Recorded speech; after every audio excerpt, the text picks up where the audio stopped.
جو لوگ غریبوں کا مال ہڑپ کر جاتے ہیں، غریبوں کی زمینوں پہ قبضہ کر لیتے ہیں، قبضہ مافیا بن کے بیٹھے ہوتے ہیں، کیا انہیں حساب نہیں دینا ہوگا؟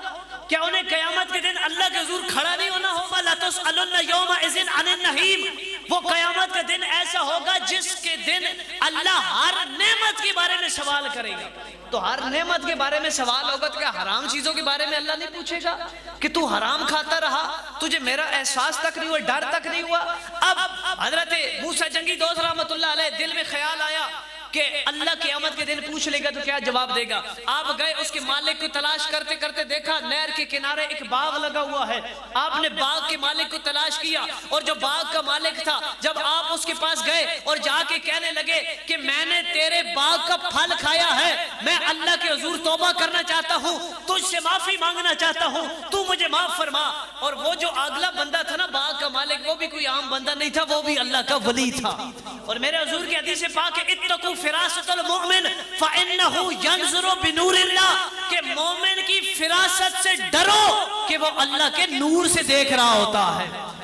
اس بندے نے دیکھا، اس نے کہا یہ کوئی عام بندہ نہیں ہے، یہ کوئی خاص بندہ ہے۔ اس نے کہا تجھے معافی ملے گی، ایک شرط ہے۔ آپ نے فرمایا کون سی شرط؟ اس نے کہا 12 سال میرے باغ کی رکھوالی کرنا پڑے گی۔ آپ نے فرمایا ٹھیک ہے، مجھے یہ تیری شرط منظور ہے۔ 12 سال باغ کی گوڈی کرتے رہے، رکھوالی کرتے رہے۔ سال کا عرصہ مکمل ہوا، آئے اپنے مالک کے پاس، آ کے کہنے لگے حضور معافی مل سکتی ہے؟ آپ نے کہا ایک شرط اور ہے، وہ شرط یہ ہے میری ایک بیٹی ہے، آنکھوں سے اندھی ہے، زبان سے گنگی ہے، کانوں سے بہری ہے، پاؤں سے لنگڑی ہے، ہاتھوں سے لولی ہے، اس عورت کے ساتھ تجھے نکاح کرنا پڑے گا۔ اب بندہ ہو جوان، ایسی آفر اگر اسے ملے، آنکھوں سے بھی اندھی، زبان سے بھی گنگی، کانوں سے بھی بہری، پاؤں سے بھی لنگڑی، تو بندہ کہے گا یار میں نے ایسی عورت کو کرنا کیا ہے؟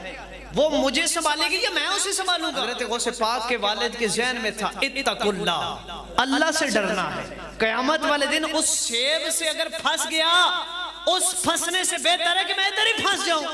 آپ نے فرمایا مجھے تیری یہ بھی شرط منظور ہے۔ شرط منظور ہو گئی، نکاح ہو گیا، کمرے میں جاتے ہیں، دیکھتے ایک حسین و جمیل عورت تشریف فرما ہے، آنکھیں بھی ٹھیک ہیں، سلام دیتے ہیں وہ جو جواب بھی دے رہی ہے، زبان بھی ٹھیک ہے، ہاتھ بھی سلامت ہے، پاؤں بھی سلامت ہے۔ آپ فوراً باہر تشریف لائے اور آ کے کہنے لگے اے میرے سسر، آپ سے کہیں غلطی تو نہیں ہو گئی؟